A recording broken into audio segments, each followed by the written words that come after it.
want to jump right in, since my time is limited, and talk about the decision-making between the recommendation to close Joint Forces Command.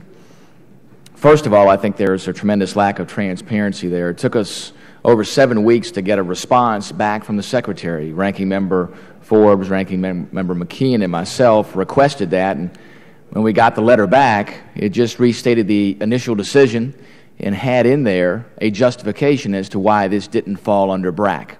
And I noticed using the term disestablish JFCOM rather than close JFCOM, a noted parsing of terms. Seems like to me that as we look at this process, first of all, we were told, well, this is an efficiency effort. We're going to be looking at this to look at where we can attain efficiencies. But we're told that there was no efficiency analysis or cost analysis about closing JFCOM. That's yet to come. And then we were said, well, really, it wasn't a business decision. It was really a military decision.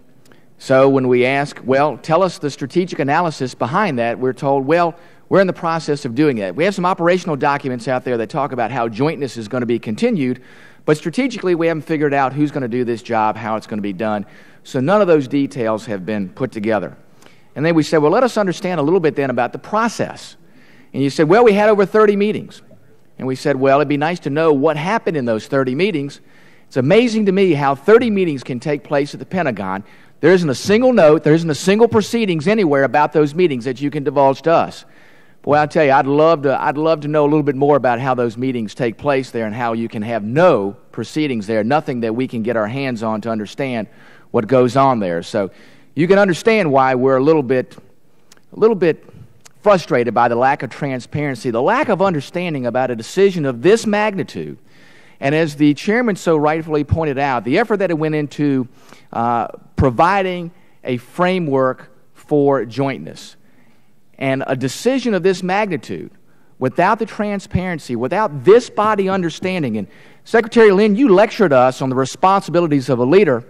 I would say that your responsibility as a leader is to provide that information so that we as a Congress can do our duty, and our duty to the people that have elected us, to make sure we understand the decisions, understand the implications to this nation of those decisions. So I appreciate that lecture. I would say that the responsibility cuts both ways, and that the Pentagon also has a responsibility back to the Congress to divulge back to us clearly how that decision was made, what the underlying information is there. And my question boils down to this. It seems like this process is wrought with inconsistencies, is wrought with lack of information being disclosed to us. Even at one point when a meeting was had, Christine Fox said that this was a philosophical decision. So we're going from it's an efficiency effort, no, it's a military decision, no, it's a philosophical decision, without any transparency to understand exactly what's going on. And my question is this: I want to know historically about how these decisions are made. Can you tell me other instances where decisions are made of this magnitude, where you do the analysis afterwards, where you do a post-decision analysis instead of a pre-decision analysis? Can you tell me when that focus has been in the past on saying we'll do the analysis after we make a decision or after we make a recommendation? Mr. Wittman, I appreciate the fact that you and other members of the delegation feel that we should have gotten you more information, we should have gotten it to you faster. So I discussed with Congressman Nye going forward. We've met with the governor yesterday morning with yourself and some of the other members.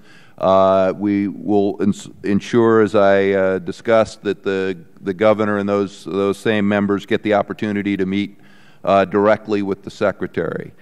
We'll seek your input. Secretary, with all due respect, that's not the question I asked. The question I asked was, can you tell me when in the past decisions have been made like this with the lack of analysis prior to the decision and without that being able to be divulged?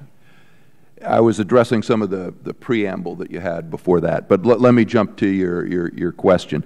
The Secretary made his decision with enormous input from the military and the civilian advisors that he had.